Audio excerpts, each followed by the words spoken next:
Before we begin, remember that this video is for educational purposes only and isn't legal advice.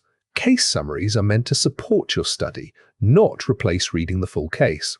Here's a case every law student needs to know for exam season. Have you ever wondered if a promise is actually a contract? In 1842, a widow fought her late husband's executors over a house, and the result redefined how we value agreements. We're going to look at why moral duties isn't enough to win in court, and what you need to make a deal stick. Alright, let's start with the real-world problem. This case began when a man's dying wish clashed with the cold reality of legal executors. John Thomas wanted his wife to live in their house after he passed away.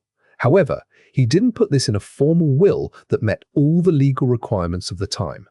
This created a situation where his executors were technically in control of the property, despite his verbal wishes. It shows why verbal promises after a passing can lead to expensive family disputes. To make the arrangement formal, the executors agreed to let the widow stay if she paid $1 per year in ground rent. This wasn't the market value of the house, but it was a specific recurring payment. In contract law, this small amount is what we call nominal consideration. It's the difference between a gift and a binding legal agreement. Beyond the one rent, the widow also agreed to keep the house in good repair. This is a critical detail because it represents a detriment to her. She had to spend her own money to maintain the property. If you're entering a deal, look for these hidden costs that might actually count as your part of the bargain.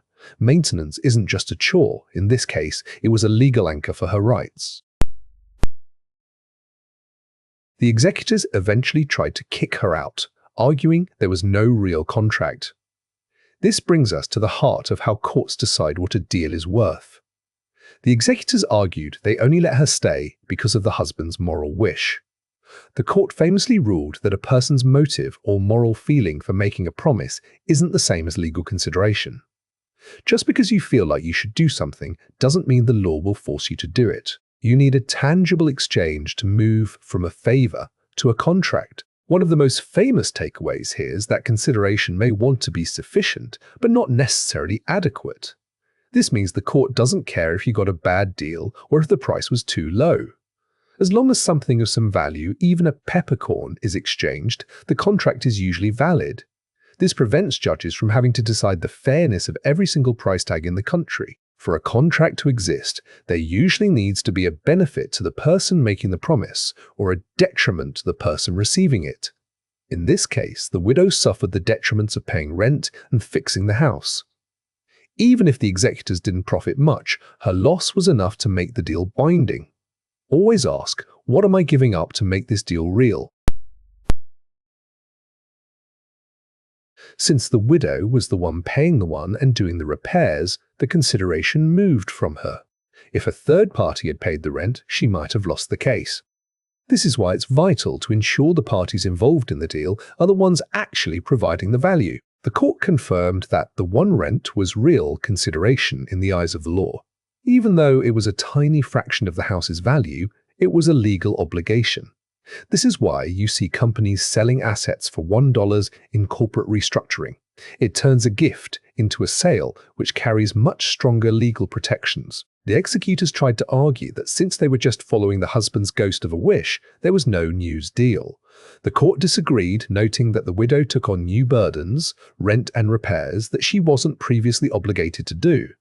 When you change your position based on someone's promise, you're often entering contract territory. Don't assume a favor is just a favor if you're paying for it.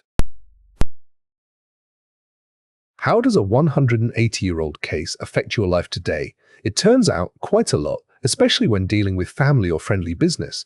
If someone promises you something for free, they can usually change their mind at any time without legal consequence. This is because there's no consideration.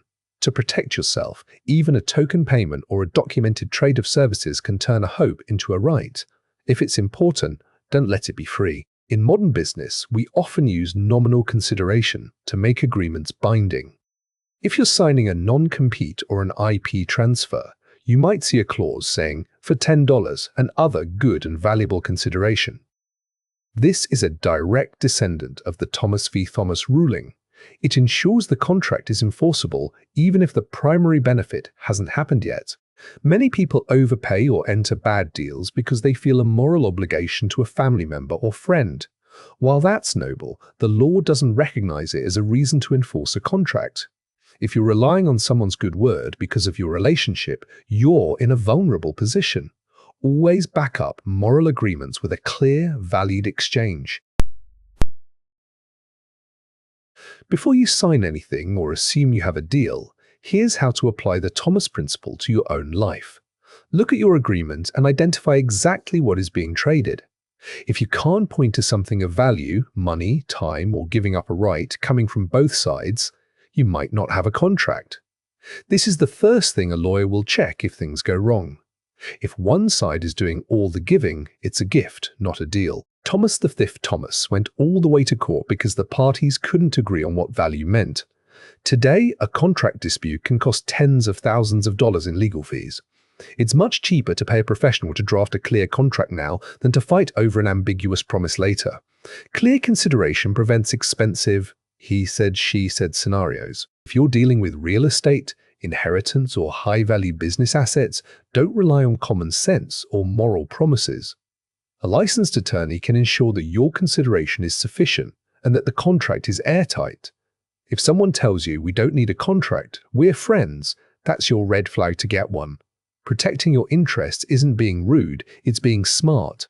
The big takeaway from Thomas V. Thomas is that the law doesn't care if a deal is fair, only that it's real.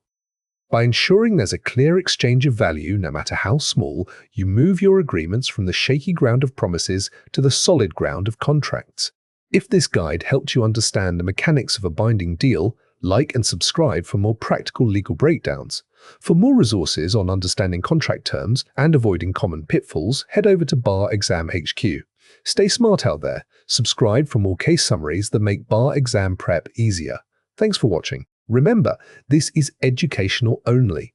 Read the full case and consult your course materials. Subscribe for more case summaries.